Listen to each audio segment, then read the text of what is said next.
Welcome to economics class. आज हम आपको ये बताएंगे कंज्यूमर इक्विलिब्रियम यूटिलिटी अप्रोच से। मैंने बताया था पहले आपको कि दो तरह का अप्रोच होता है, एक है यूटिलिटी अप्रोच और दूसरा इंडिफरेंस कर्व अप्रोच। तो आज हम आपको पहला जो यूटिलिटी अप्रोच है इसमें हम बताएंगे। तो शुरू किया जाए। Consumers equilibrium with utility approach।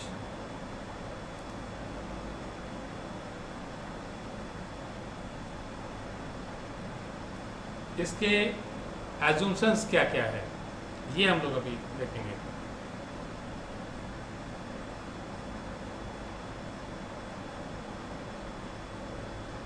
पहला देखिए, the consumer is rational, he aims at the maximization of his utility or satisfaction। ये रैशनल का मतलब है, कंज्यूमर जो है रैशनल कहा जा रहा है, मतलब उसको बिहेवियर जो नॉर्मल होगा, वो एक नॉर्मल इंसान है, कोई मतलब दिमाग तौर से खराबी नहीं है या साधु महात्मा टाइप का नहीं है जिसे कुछ नहीं चाहिए, तो उस तरह का नहीं, एक नॉर्मल इंसान जिसे चीज़ों की ज़रूरत होती है अपनी खुशी को हासिल करने के लिए। तो और उसका एम यही होता है कि कैसे मैक्सिमम खुशी सेटिस्फैक्शन मिले, ये होता है हमारा रैशनल कंज्यूमर। ये इम्पोर्टेंट बात है।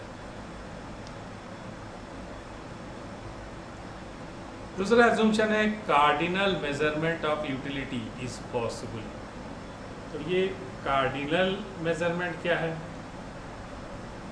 ये ऐसा है जब हम लोग किसी चीज़ को नंबर से काउंट कर सकते हैं, 1 2 3 4 5 इस तरह से एक्सप्रेस कर सकते हैं, उनको हम लोग कार्डिनल मेजरमेंट करते हैं। आगे चल के हम लोग देखेंगे एक दूसरा होता है ऑर्डिनल मेजरमेंट, जिसको हम लोग इस तरह से फिगर वाइज मेज़र नहीं कर सकते हैं। हम लोग उसको कंपेयर तो कर सकते हैं कि ज़्यादा है या कम है, एक दो अगर चीज़ है इसमें से कौन सा ज़्यादा है खुशी दे रहा है, कौन सा कम सेटिस्फेक्शन दे रहा है, ये तो बता सकते हैं, लेकिन गिनती करके हम लोग नहीं बता सकते हैं कि किसमें हमें ज़्यादा सेटिस्फेक्शन मिलेगा और किसमें नहीं।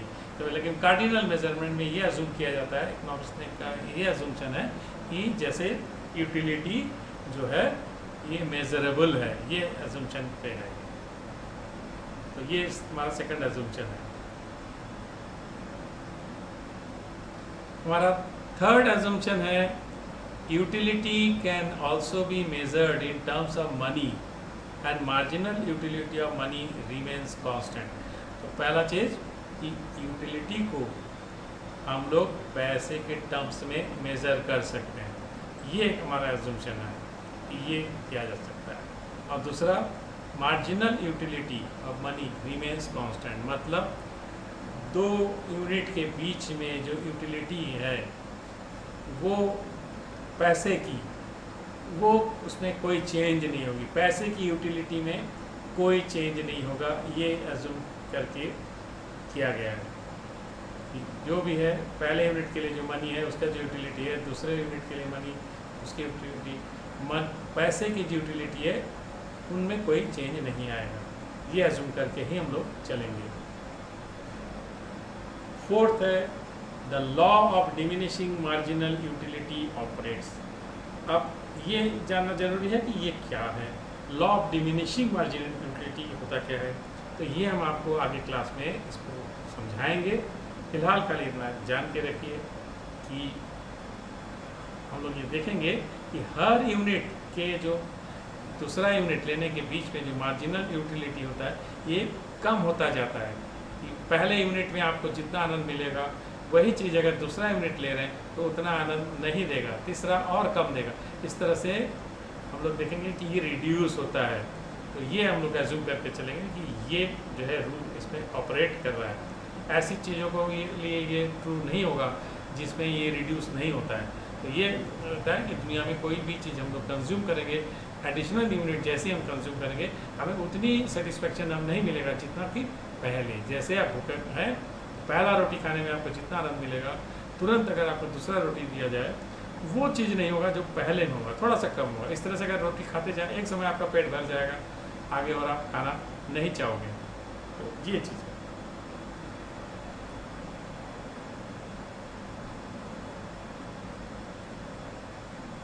पांचवा है prices of commodities are given and remain constant. मतलब जो जिस कमोडिटी पे हम लोग इसको देखेंगे उसका प्राइस जो इस एक्सपेरिमेंट के दौरान चेंज नहीं होगा, ये बदलना नहीं चाहिए। ये भी हमारा एजम्पशन है कि ऐसा नहीं कोई चीज़ आप 5 रुपये में खरीद रहे थे, फिर वही चीज़ अगर 3 रुपया हो जाए तो नेचुरल है कि आप फिर उसको लेंगे, लेकिन वही चीज़ दूसरा यूनिट भी 5 ही रुपये में होना चाहिए, ये नहीं कि कम में आपको मिलने लगेगा। तो ये एजम्पशन होगा कि प्रयोग के दौरान, एक्सपेरिमेंट के दौरान प्राइस चेंज नहीं होगा। ये जो है 5 एजम्पशंस पे बेस करके ये हम लोग अराइव करेंगे। लेकिन उसके पहले हम लोग कुछ रिलेटेड टर्म्स जो हमने यूज़ किया उनका मतलब समझेंगे कि ये है क्या।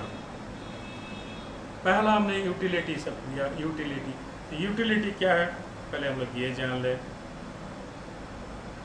यूटिलिटी इज़ द पावर और capacity of a commodity to satisfy human wants. तो यूटिलिटी को क्या माना गया है कि किसी एक कमोडिटी की जो जिससे हमें सेटिस्फैक्शन मिलता है, उसका ये जो पावर होता है कमोडिटी का कि ह्यूमन वांट्स को ये सेटिस्फाई कर देता है, इसको कहते हैं कि यूटिलिटी। जिसका जितना ज़्यादा यूटिलिटी होगा वो ज़्यादा सेटिस्फैक्शन देता है ह्यूमन को, ये माना गया यूटिलिटी।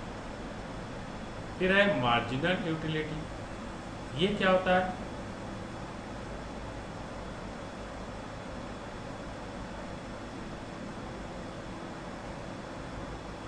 मार्जिनल यूटिलिटी होता है is the additional extra utility derived from consumption of an additional unit of a commodity.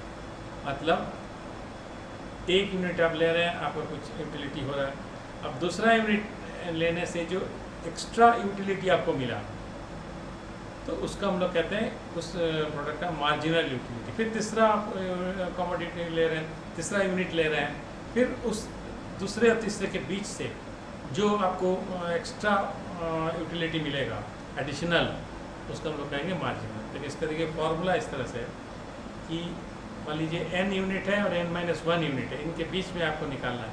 तो टोटल यूटिलिटी जो n यूनिट से मिल रहा है वो ले लीजिए, उसमें से पहले यूनिट तक का जितना सेटिस्फैक्शन हो रहा है ये माइनस कर देगा, तो आपको मिल जाएगा कि एक एडिशनल जो nth यूनिट आपने लिया उसके लिए क्या उसका यूटिलिटी है। जैसे आपने 100 यूनिट लिया, 99 यूनिट तक का आपने टोटल किया है और 100 यूनिट तक का भी आपने टोटल किया है, उसमें से अगर 99 यूनिट का तक का टोटल को माइनस कर दें तो आपको 100 यूनिट का जो सेटिस्फैक्शन है वो मिल जाएगा।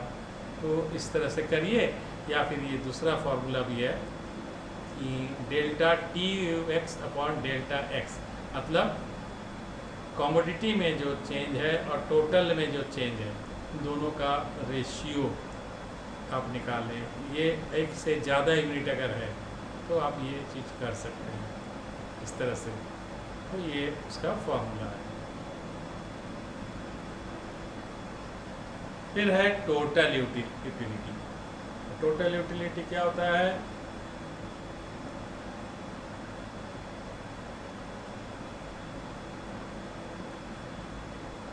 Total utility is the sum of all the marginal utilities derived from consumption of a certain number of units of a particular commodity। तो सारे जो marginal utilities हैं इनको जोड़ दे तो आपको total utility मिल जाएगा उस गुड्स का, उस commodity का। अलग अलग अगर सारा marginal utilities को हर एक यूनिट के आप जोड़ दें तो आपको ये मिल जाएगा। ये कुछ था रिलेटेड टर्म्स। तो आशा है कि समझ में आ गया होगा। इस क्लास में आज इतना ही, आगे के क्लास में और बताएंगे। Thank you.